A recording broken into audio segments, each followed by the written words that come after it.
Good morning, everyone. I want to thank my colleague, Tammy Baldwin, Senator Baldwin, for being here this morning. Protect our care. Thank you as well for being here. And you know what? We didn't have to be here this morning. We really didn't. The chaos, the corruption, the increased costs that we have seen was, first of all, foreseeable, totally unnecessary, and we really should not be here today. The most profound obligation of government is to ensure the health, well-being, and education of the American people. And we're here today because we have seen a disastrous, at least 203 plus actions that have been taken every single day that RFK Jr. has been our Secretary of Health and Human Services, has been taken against the American people. What we know is that for decades, America's commitment to science and research has helped make us the global standard. The United States of America is and should continue to be the leader, the global leader in health and research. Yet in just 203 different days plus, RFK Jr. has done serious damage to the health of the American people and to generations of investment in America exceptionalism. Science, research, medicine is what makes the United States exceptional. It is a part of our exceptionalism. Today, Senator Wyden and I have released a report documenting the 203 days of cost, chaos, and corruption. The cost of health care, the chaos at HHS, and the corruption which is now eroding faith and trust in science, all at the hands of RFK Jr. RFK claims that he wants to make America healthy again. But from day one, he has systematically dismantled HHS through his anti-science quack agenda, which is decimating and threatening the critical staff and programs that millions of Americans depend on. He has undermined public trust in the systems, institutions, research, and public health officials that protect our safety and well-being every day.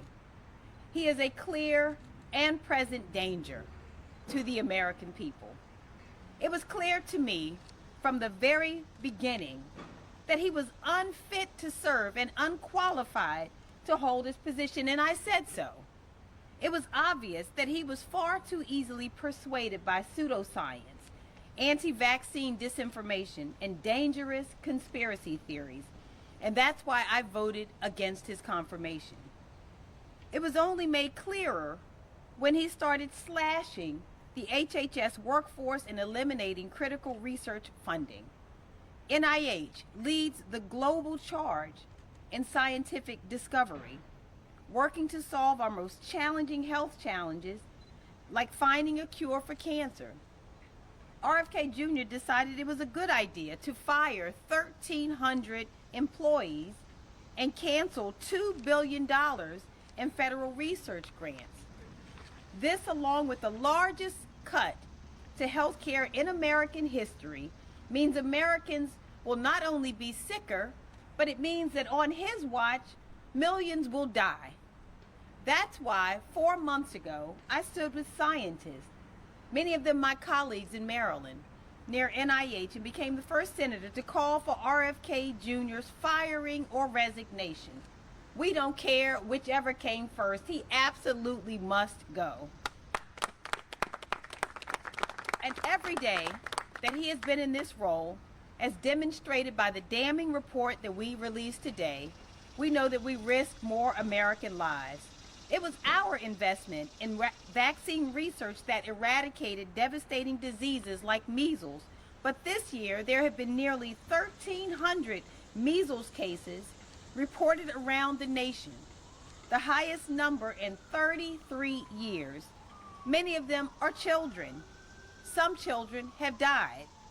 A qualified HHS secretary would urge people to continue getting vaccinated, but not this guy. We know a capable secretary would have some sense of compassion for the suffering of children.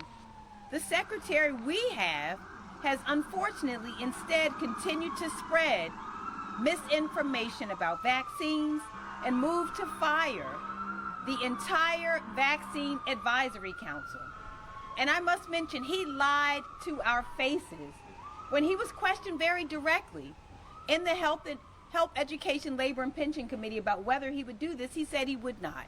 He also said that he would not and had not fired working scientists. Lie, lie, lie. It's all been a pack of lies. He continues to lie. He continues to spread misinformation, and he has no intention in stopping. So under